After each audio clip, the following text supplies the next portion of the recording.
ಒಳ್ಳೆ ಅಪ್ಪ ಅಮ್ಮ ಮೇಷ್ಟ್ರು, ಬಂಗಾರ ಅಂತ ನಾಡು ಭೂಮಿ, ಪೆನ್ ಹಿಡಿಯೋ ಕೈಯಲ್ಲಿ ಬ್ಲೇಡ್ ಹಿಡ್ಕೊಂಡು ಸಿಕ್ದವ್ರು ಮುಖ ಕುಯ್ಕೊಂಡು ಬದುಕ್ತೀನಲ್ಲೇ. ಸೊ ಇದು ನಮ್ಮ ಕಿಚನ್. ಮುಂಚೆ ಎಲ್ಲ ಇಲ್ಲೇ ಸೀಡ್ ಸ್ಟೋರೇಜು ಎಲ್ಲನೂ ಇಲ್ಲಿ ಮಾಡ್ತಾ ಇದ್ವಿ. ಕೊರೋನಾಲಿದ್ದಾಗ ಇದು ಓಪನ್ ಮಾಡಿದ್ರೆ ಹಿಂಗೆ ಓಪನ್ ಆಗುತ್ತೆ. ಓಕೆ, ಬೆಳಗ್ಗೆ ಈ ಕಡೆಯಿಂದನೇ ಸನ್ಲೈಟ್ ಬರೋದಲ್ಲ. ಹಾಂ, ಅಗ್ನಿಮೂಲೆ ವಾಸ್ತು ಪ್ರಕಾರನೇ ಇದೆ ಇದು. ಕರೆಂಟ್ ಇಲ್ಲ, ಹಾಕಿದ್ದಾನೆ. ಹುಷಾರು ಹುಷಾರು ಹುಷಾರು. ಅಯ್ಯೋ ಸ್ನೇಹಿತರೆ ನೋಡಿ, ಇಲ್ಲಿ ದೊಡ್ಡ ಲೋಕನೇ ಇದೆ. ಇಲ್ಲಿ ಸಂಪಾದನೆ ಮಾಡಿದ ಕಾಸಲ್ಲಿ ಇಲ್ಲಿ ತಂದು ಸೇರಿಸಿಟ್ಟಿದೆ. ನಿಮ್ಮ ಬ್ಲ್ಯಾಕ್ ಮನಿ ಇಡೋದು ಸ್ಟೋರೇಜು. ನಾವು ಸುಮ್ಮನೆ ನಮ್ಮ ಶಾಕಿಗಳಿಗೆ ಏನೋ ಮಾಡ್ಕೊಂಡು ಕೊನೆಗೆ ಯಾರೋ ಯೂಸ್ ಮಾಡ್ತಾರೆ ಅದನ್ನ. ಈಗ ನೀರು ಹೊಟ್ಟೋಗುತ್ತಲ್ಲ ಸರ್ ಮಳೆ ಬಂದರೆ? ಹಾಂ, ಇಲ್ಲಿ ಮಳೆ ಬಿದ್ದು ನೀರು ಹೊಟ್ಟೋಗುತ್ತೆ. ಆಚೆ ಕಡೆ ಹೋಗುತ್ತೆ ಪೈಪ್ ಇದೆ. ಓಕೆ ನೋಡಿ, ಇಲ್ಲಿಂದ ನೀರು ಆಚೆ ಹೋಗೋಕೆ ಎಷ್ಟು ಚೆನ್ನಾಗಿ ಹುಡುಗರೆಲ್ಲ ಬಂದು ಇಲ್ಲಿ ನೀರು ತುಂಬಿಸ್ಬಿಟ್ಟು ಜಕ್ಕೂಸಿ ಅವ್ರಿಗೆ ಇಲ್ಲೇ ಆಡ್ತಾ ಇರ್ತಾರೆ. ಅದನ್ನು ಬ್ಲಾಕ್ ಮಾಡ್ಬಿಡೋದು. ಬ್ಲಾಕ್ ಮಾಡ್ಬಿಟ್ಟು ಇಲ್ಲಿ ನೀರು ತುಂಬಿಸ್ಕೊಂಡು.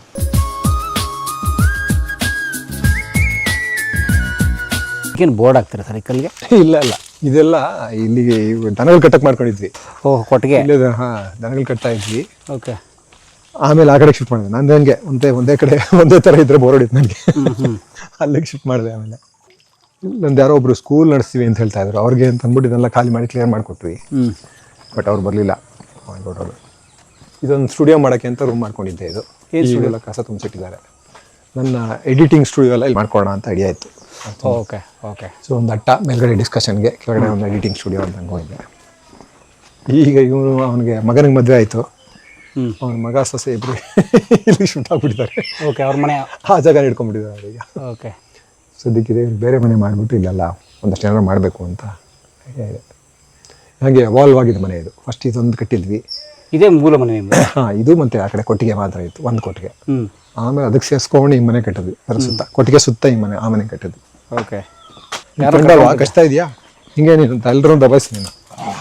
ಏಯ್ ಸುಮ್ಮನೆ ಅರೆ, ನಿನ್ನ ಫ್ರೆಂಡ್ ಥರನೇ ಇದ್ದಾನೆ ಅವನು, ಕರ್ಕೊಂಡ್ಬಂದ್ಬಿಟ್ಟು ಇಲ್ಲಿ ದಬಾಯಿಸ್ತೀಯಾ? ಅಂದರೆ ಇಲ್ಲಿ ಈ ಮೂಲೆ ಕಿಚನ್ ಮಾಡ್ಕೊಂಡಿದ್ವಿ. ಓಕೆ, ಗಲೀಜಾಗಿ ಇಟ್ಟಿದ್ದಾರೆ ತುಂಬ. ನಿಮ್ಗೆ ಊಟನೇ ಕೊಡಲಿಲ್ಲಲ್ಲ ನಾನು. ಪರವಾಗಿಲ್ಲ ಬನ್ನಿ ಸರ್, ಪರವಾಗಿಲ್ಲ ಬನ್ನಿ ಸರ್. ಇವ್ರೇನೋ ತಿನ್ನಿ ಅಂತಂದ್ರು, ಏನೋ ಮಾಡಿದ್ದೀವಿ ಅಂತ. ಗೊತ್ತಿಲ್ಲ, ಅದೆಲ್ಲ ನಮ್ಮ ಕೈ ತಿನ್ನೋಕ್ಕಾಗತ್ತಾ ಅಂತ. ಅವ್ರು ಇಟ್ಟಿದ್ದು ನೋಡಿದ್ರೆ ನನಗೆ. ಬನ್ನಿ, ಕಿಶೋರ್ ಅವರು ಅಡುಗೆ ಮನೆ. ಅದು ಇಲಿನ ಸೌಂಡ್ ಬರ್ತಾ ಇದೆ. ಇಲಿನ ರಸಂ ಬೇಡ, ಅಲ್ಲೇ ಹೊರಗಡೆ ಎಲ್ಲ ಹೋಗ್ತೀನಿ. ಸೊ ಇದು ನಮ್ಮ ಕಿಚನ್. ಮುಂಚೆ ಎಲ್ಲ ಇಲ್ಲೇ ಸೀಡ್ ಸ್ಟೋರೇಜು ಎಲ್ಲನೂ ಇಲ್ಲಿ ಮಾಡ್ತಾ ಇದ್ವಿ. ಚೆನ್ನಾಗಿತ್ತು ಅವಾಗ. ಕೊರೋನಾಲಿದ್ದಾಗ ಇದು ಓಪನ್ ಮಾಡಿದ್ರೆ ಹಿಂಗೆ ಓಪನ್ ಆಗುತ್ತೆ. ಓಕೆ, ಬೆಳಗ್ಗೆ ಈ ಕಡೆಯಿಂದನೇ ಸನ್ಲೈಟ್ ಬರೋದಲ್ಲ. ಬೆಳಗ್ಗೆ ಹೌದು. ಇದೇ ಆ್ಯಕ್ಚುಲಾಗಿ ಪೂರ್ವ. ಹಾಂ, ಅಗ್ನಿಮೂಲೆ ವಾಸ್ತು ಪ್ರಕಾರನೇ ಇದೆ ಇದು.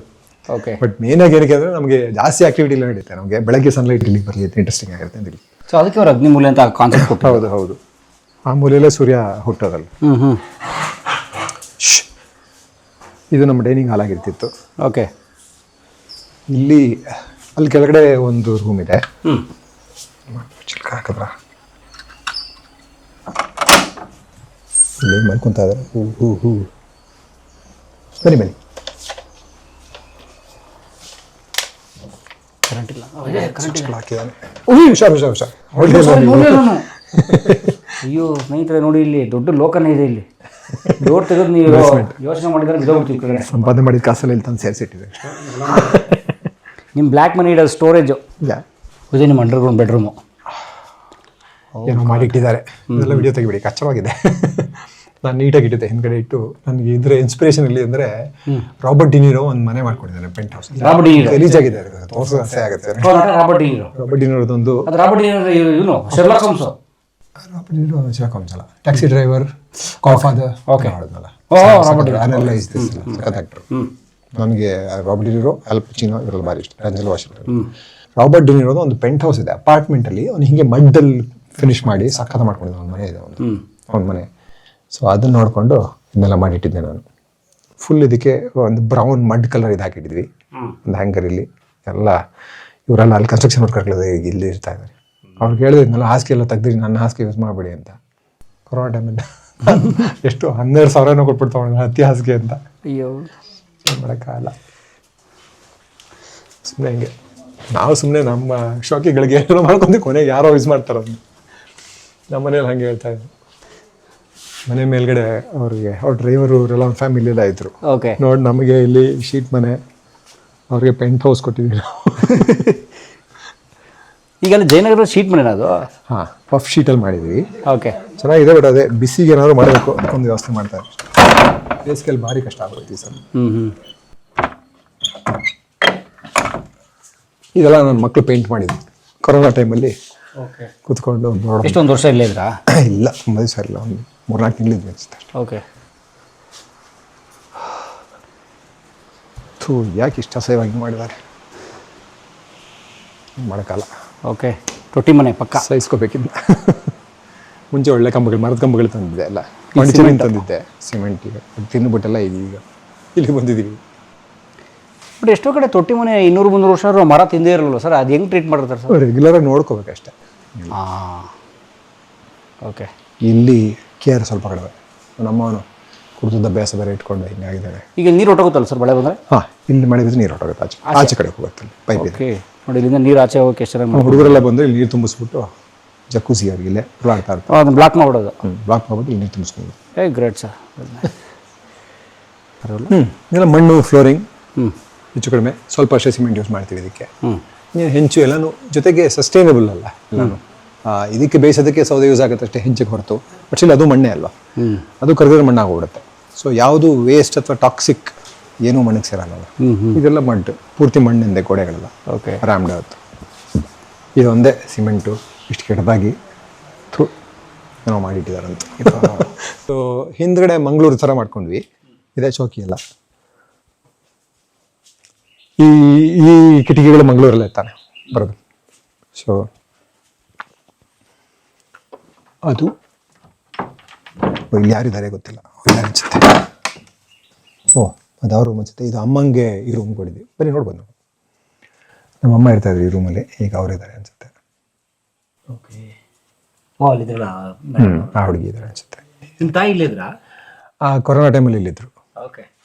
ನಮ್ಮ ಅಪ್ಪ ತಂದೆ ಇಲ್ಲ ಈಗ, ಅವ್ರಿಗೆ ಅವಾಗಲೇ ಸ್ಟ್ರೋಕ್ ಆಯ್ತು ಕೊರೋನಾ ಟೈಮಲ್ಲೇ ತೀರ್ಕೊಂಡ್ಬಿಟ್ರು. ಹಾಂ, ಸ್ಟ್ರೋಕ್ ಆಯಿತು, ಜೊತೆಗೆ ಡಿಮೆನ್ಷಿಯಾ ಶುರು ಆಗಿತ್ತು ಅವ್ರಿಗೆ, ಸುಮಾರು ಪ್ರಾಬ್ಲಮ್ ಇತ್ತು. ಅಯ್ಯೋ, ನಮ್ಮಮ್ಮಿಗೆಲ್ಲ ಹೊಡೆದು ಎಲ್ಲ ಮಾಡಿ ಕೊನೆಗೆ ಆಗಲೇ ಇಲ್ಲ ನಮಗೆ ಹ್ಯಾಂಡಲ್ ಮಾಡೋಕ್ಕೆ. ಒಬ್ಬ ಹ್ಯಾಂಡ್ಲರ್ನು ಅಂದರೆ ಒಬ್ಬ ಕೇರ್ಟೇಕರ್ನು ಇಟ್ಟಿದ್ವಿ. ಆ ಕೇರ್ಟೇಕರ್ಗೂ ಅವನಿಗೂ ಚೆನ್ನಾಗಿ ಹೊಡೆಯೋರು ಅಟ್ಕೊಂಡು. ಸೊ ವಯಸ್ಸಾಗಿದ್ರು. ಅದಾದಮೇಲೆ ಅದೇ ಸ್ಟ್ರೋಕ್ ಆಗೋದು ಸ್ವಲ್ಪ ಲೇಟಾಗಿ ನೋಡ್ಕೊಂಡು, ನಮ್ಗೆ ಗೊತ್ತಾಗಲಿಲ್ಲ ಫಸ್ಟು. ಸುಮಾರು ದಿವಸ ಆಯಿತು. ಎಲ್ಲ ಎತ್ತಿಟ್ಬಿಟ್ಟಿದ್ದಾರೆ, ನಿಲ್ಲಿಸ್ಬಿಟ್ಟಿದ್ದಾರೆ ಎಲ್ಲ. ನಾನು ಏನೋ ಇಲ್ಲ, ನಮ್ಮ ಕಬೋರ್ಡ್ ಈ ಕಡೆ ಇಟ್ಬಿಟ್ರಾ, ಸೂಪರ್. ಇದೊಂದು ರೂಮು.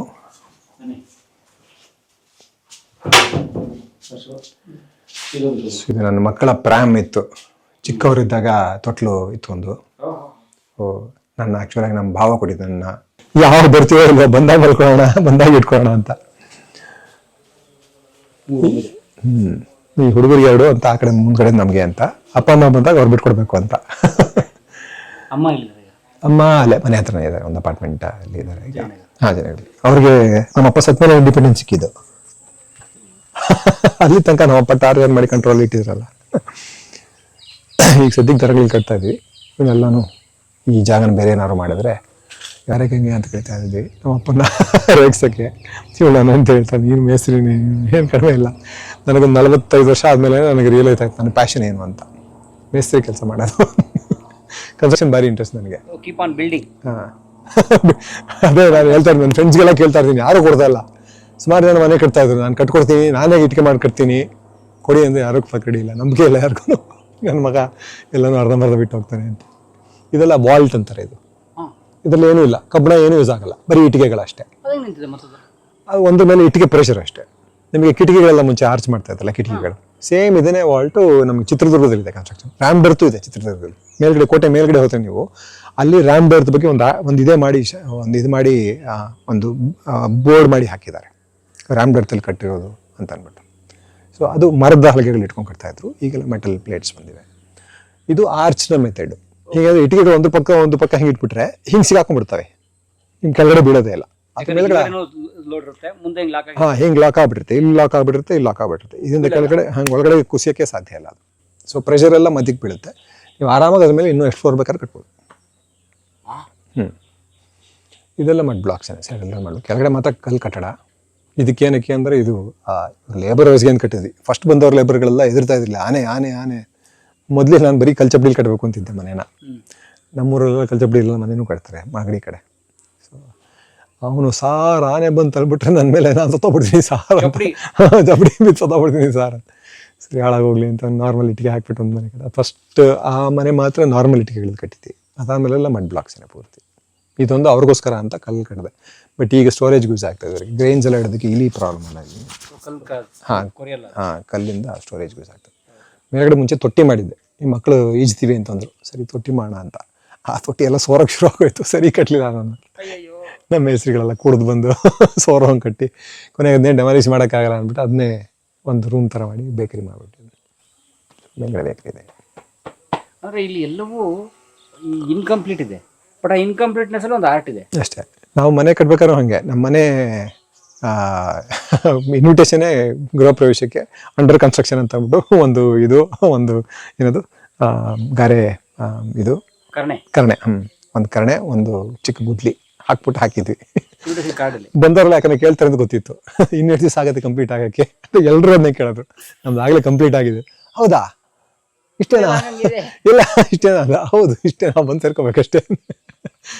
ನಮ್ದು ಅದು ಪ್ಲಾಸ್ಟ್ರಿಂಗ್ ಇಲ್ಲ, ಅರ್ಧ ಕಲ್ಚಬ್ಡಿ, ಇನ್ನೊಂದಷ್ಟೆಲ್ಲ ಮಡ್ ಫಿನಿಶಿಂಗ್ ಪೂರ್ತಿ. ಅಲ್ಲಿ ಪೇಂಟು ಆಗಲ್ಲ.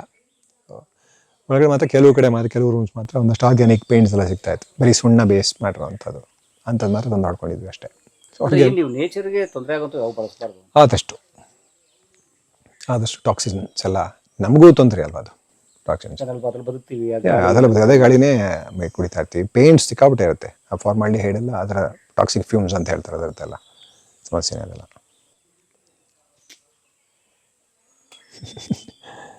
ಸ್ವಲ್ಪ ಅವೇರ್ ಆಗಿ ಬದುಕೋದು. ಅರಿವೇ ಗುರು ಅದೇ. ಸೊ ಅರಿವಿನಿಂದ ಬದುಕೋದಷ್ಟೇ ಪ್ರಯತ್ನ ಅಷ್ಟೇ. ಎಷ್ಟು ತಿಳುವಳಿಕೆ ಇದೆಯೋ ಅಷ್ಟು ಅಷ್ಟೇ. ಜಿಡು ಕೃಷ್ಣಮೂರ್ತಿ ಹೇಳಿ ನೀವು ಹೇಳಿದ್ರಲ್ಲ ಚೆನ್ನಾಗಿದೆ. ಎಷ್ಟು ಅವೇರ್ನೆಸ್ ಇದೆಯೋ ಅಷ್ಟು ಮಟ್ಟಿಗೆ ನಾವು ಅವಾಯ್ಡ್ ಮಾಡಿದ್ರೆ ಏನಿಲ್ಲ. ಪಾಯ್ಸನ್ ತುಂಬಿಸ್ತಾ ಇರ್ತೀವಿ ಜಗತ್ತಿಗೆ ಅಷ್ಟೇ. ಅದನ್ನ ಮಾಡಿದ್ರೆ ಹೋಗ್ಬೋದಲ್ಲ. ನಾನು ಎಲ್ಲ ಕಡೆ ಭಾಷಣ ಮಾಡೋದಂತಂದರೆ ಅದು ನನಗೆ ಭಾಷಣದಲ್ಲಿ ಅದೊಂದೇ ಬರುತ್ತೆ. ನನಗೆ ಏನು ಹೇಳ್ತೀನಿ ಅಂದರೆ ನಮಗೆ ಆಸ್ತಿ ಅಂದರೆ ಮುಂದಿನ ಜನರೇಷನ್ ನೀವು ಬಿಟ್ಟೋಗೋ ಆಸ್ತಿ ಏನೋ ಒಳ್ಳೆ ಗಾಳಿ, ಒಳ್ಳೆ ಮಣ್ಣು, ಒಳ್ಳೆ ನೀರು, ಒಳ್ಳೆ ಊಟ ಇಷ್ಟೇ. ಸೊ ಇದನ್ನ ಬಿಟ್ಟು ಹೋಗ್ಬೇಕು. ನೀವು ಆದಷ್ಟು ಟಾಕ್ಸಿನ್ಸ್ ಕಡಿಮೆ ಮಾಡಬೇಕು.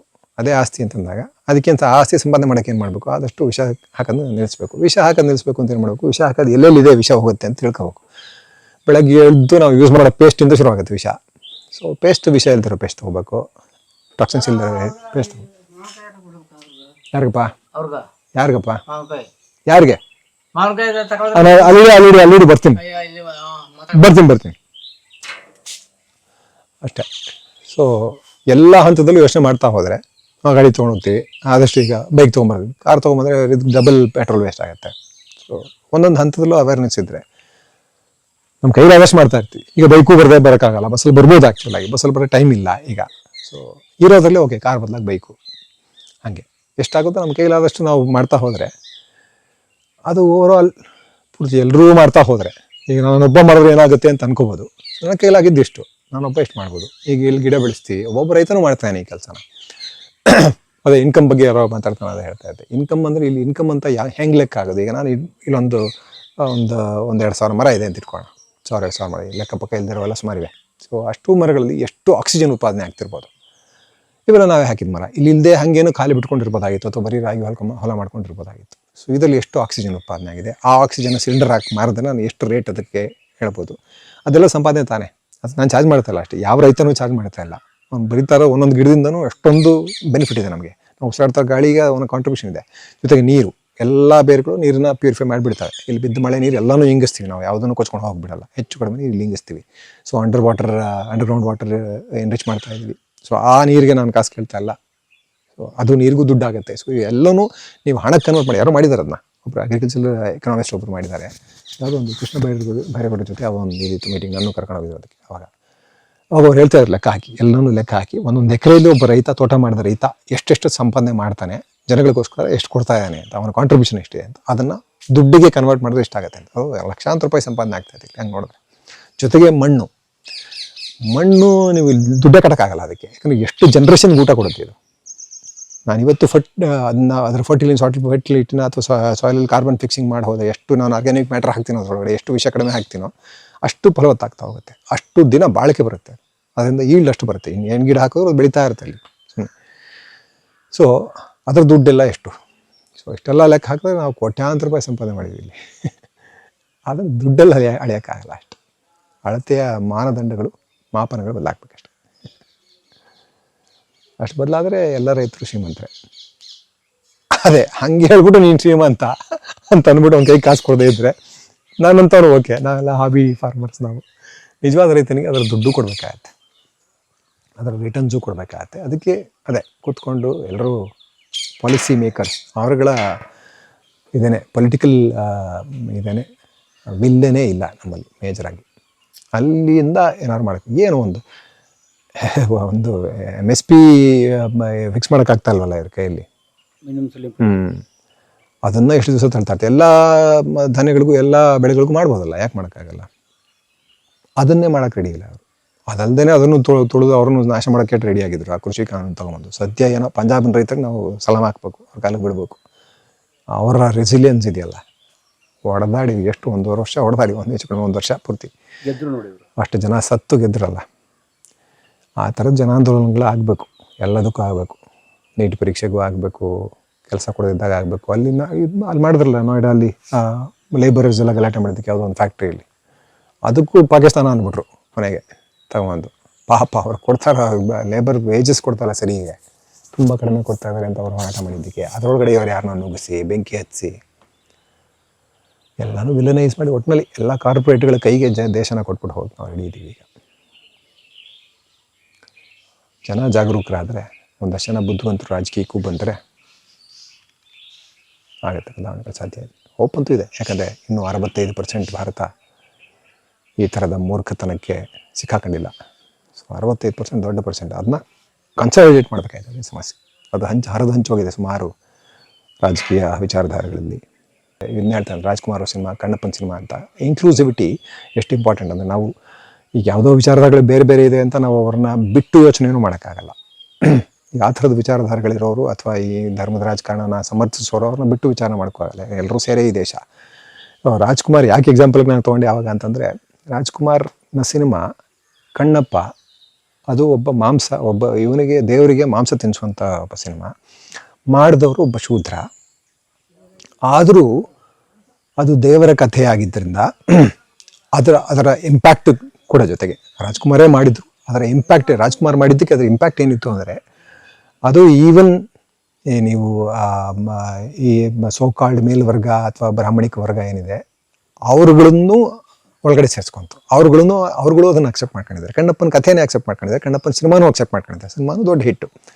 ಅಂದರೆ ನೀವು ಅವ್ರಗಳ ಕೈಯಲ್ಲೂ ಅದನ್ನು ಅವ್ರ ಒಪ್ಪುಳಂಗೂ ಮಾಡ್ತಾ ಇದ್ದೀರಾ ಅಂತ. So there is a way ಅಲ್ವಲ್ಲ, ದಾರಿ ಇದೆ ಅಲ್ಲಿ. ನಮಗೆ ಸಾರಾಸಗಟಾಗಿ ವಿರೋಧಿಸಿ ದಾರಿ ಇಲ್ಲ ಅಂತಂದಾಗ ಈ ಥರದ ದಾರಿಗಳನ್ನ ಹುಡುಕ್ಬೇಕಾಗತ್ತೆ. ಹಾಗಾಗಿ ರಾಮಾಯಣ ಬೇರೆ ಥರ ಬರಬೇಕಾಗತ್ತೆ, ರಾಮ ಬೇರೆ ಆಗಬೇಕಾಗತ್ತೆ, ರಾಮ ಇರಬೇಕಾಗತ್ತೆ, ರಾಮ ಬೇರೆ ಆಗಬೇಕಾಗತ್ತೆ, ಕೃಷ್ಣ ಬೇರೆ ಆಗಬೇಕಾಗತ್ತೆ. ಹಂಗಾದರೆ ಸಾಧ್ಯತೆ ಇದೆ. ಅವ್ರು ಎರಡು ಸಿನಿಮಾ ಎಕ್ಸಾಂಪಲ್ ತೊಗೊಂಡೆ. ಸನಾದಿ ಅಪ್ಪಣ್ಣದಲ್ಲಿ ಪ್ರತಿಭಟನೆ ಜೋರಾಗಿರೋದೇ ಇಲ್ಲ, ಪ್ರತಿಭಟನೆನೇ ಇಲ್ಲ ಅಲ್ಲಿ. ಫಸ್ಟ್ ಸೀನ್ ಎಲ್ರಿಗೂ ಹೇಳ್ತಾ ಇರ್ತೀನಿ ನಾನು. ಅವ್ರು ಡ್ಯಾನ್ಸ್ ಜಯಪ್ರದ ಡ್ಯಾನ್ಸ್ ಆದಮೇಲೆ ಪೂಜೆ ಆದಮೇಲೆ ಒಂದು ಪೂಜಾರಿ ಬಂದು ಕರ್ಪೂರನ ಹಿಂಗೆ ನೆಲದ ಮೇಲೆ ತಳ್ಬಿಟ್ಟು ಹೋಗ್ತಾನೆ. ನೆಲದ ಮೇಲೆ ತಳ್ಬಿಟ್ಟು ಹೋದಾಗ ರಾಜ್ಕುಮಾರು, ನಾವು ಈಗಾಗಿದ್ರೆ ನಾವೆಲ್ಲ ಬರೆದಿರೋ ಕಥೆನ ಎದ್ದಲ್ಲೇ ಪ್ರತಿಭಟನೆ ಮಾಡಿ ಹೊಡೆದಾಟ ಮಾಡಿ ಮುಗಿಸ್ಬಿಡ್ತಾ ಇದ್ವಿ ಕಥೆನ. ಅಲ್ಲಿ ಒಂದು ದೊಡ್ಡ ಹೋರಾಟ ಮಾಡಿಬಿಡ್ತಾ ಇದ್ವಿ. ರಾಜ್ಕುಮಾರ್ ಹೋರಾಟ ಮಾಡೋದೇ ಇಲ್ಲ. ರಾಜ್ಕುಮಾರ್ ಏನು ಅಂತ ಚೆನ್ನಾಗಿ ಗೊತ್ತಿತ್ತಲ್ಲ. ರಾಜ್ಕುಮಾರ್ ಏನು ಮಾಡ್ತಾರೆ, ಭಕ್ತಿಯಿಂದ ಅದನ್ನ ಕಣ್ಗೊತ್ಕೊಂಡು ಹೊಡೋಗ್ಬಿಡ್ತಾರೆ. ನೋಡೋವನಿಗೆ ರಾಜ್ಕುಮಾರ್ ಅಲ್ಲ, ನಮಗೆ ಹೊಟ್ಟೆ ಉರಿಯುತ್ತೆ. ರಾಜ್ಕುಮಾರ್ಗೆ ಹೆಂಗೆ ಜಾತಿ ಮಾಡಿಬಿಟ್ರಲ್ಲ ಅಂತ. ಸೊ ಜಾತಿ ಪದ್ಧತಿಯ ವಿರುದ್ಧ ಸವರ್ಣನೂ ಕೂಡ ಬೇಜಾರು ಮಾಡ್ಕೊಳ್ಳುವಷ್ಟು, ಸವರ್ಣನಿಗೂ ಅರಿವು ಮೂಡುವಷ್ಟು ಇಂಪ್ಯಾಕ್ಟ್ ಬರುತ್ತೆ ಅಲ್ಲಿ. ಸೊ ಸಿನಿಮಾ ಅಷ್ಟು ಪ್ರಭಾವಶಾಲಿ ಮಾಧ್ಯಮ. ಅದನ್ನು ಅರ್ಥ ಮಾಡ್ಕೊಂಡಿದ್ದಾರೆ, ಕರೆಕ್ಟಾಗಿ ಬಳಸ್ಕೊಂಡ್ರೆ. ನಾವೆಷ್ಟು ಮಟ್ಟ ಬಳಸ್ಕೊತೀವಿ ನೋಡಬೇಕು. ಹಾಗಾಗಿ ನನಗೆ ತುಂಬ ಸಟಲ್ ಮೆಸೇಜ್ಗಳನ್ನ ಹೇಳುವಂಥ, ತುಂಬ ನ್ಯಾಚುರಲ್ ಆಗಿ, ತುಂಬ ಸಟಲಾಗಿ, ಯಾವುದನ್ನು ಒತ್ತಿ ಹೇಳದೇ ಇರುವಂಥ ಸಿನಿಮಾಗಳು ಭಾರಿ ಇಷ್ಟ ಆಗುತ್ತೆ. ಒಳಗೊಳಗೆ ತುಂಬ ಚೆನ್ನಾಗಿ ಇಂಪ್ಯಾಕ್ಟ್. ಸೂಪರ್. ಸರಿ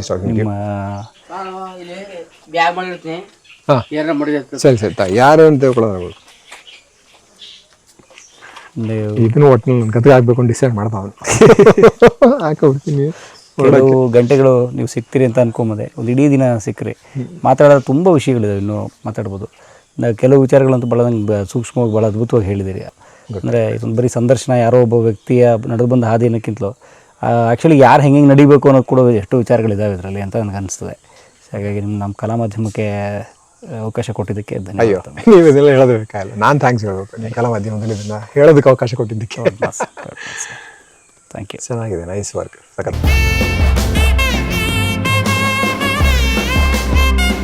ವಿಚಾರಗಳನ್ನ ಕೆಣಕುವಂಥ, ಪ್ರಬುದ್ಧವಾದ ವಿಚಾರಗಳನ್ನ ಮಂಡಿಸುವಂಥ, ಜೊತೆಗೆ ಸುಮಾರು ಇನ್ಫಾರ್ಮೇಶನ್ ಯಾರು ಜನಗಳಿಗೆ ತಿಳಿಸೋದಕ್ಕೆ ಪ್ರಯತ್ನ ಪಡದೇ ಇರುವಂತ ಸುಮಾರು ಇನ್ಫಾರ್ಮೇಶನ್ ನಾನು ಕಲಾ ಮಾಧ್ಯಮದಲ್ಲಿ ನೋಡಿದ್ದೀನಿ. ಹೊಸ ಜ್ಞಾನ ತಿಳಿಬೇಕು ಅಂತಂದ್ರೆ ಕಲಾ ಮಾಧ್ಯಮ ಚಾನೆಲ್ನ ಸಬ್ಸ್ಕ್ರೈಬ್ ಮಾಡಿ, ಬೆಲ್ ಐಕಾನ್ ಒತ್ತಿ. ಈ ವಿಡಿಯೋ ನೋಡಿದ್ದಕ್ಕೆ ನಿಮಗೆ ತುಂಬಾ ಧನ್ಯವಾದಗಳು.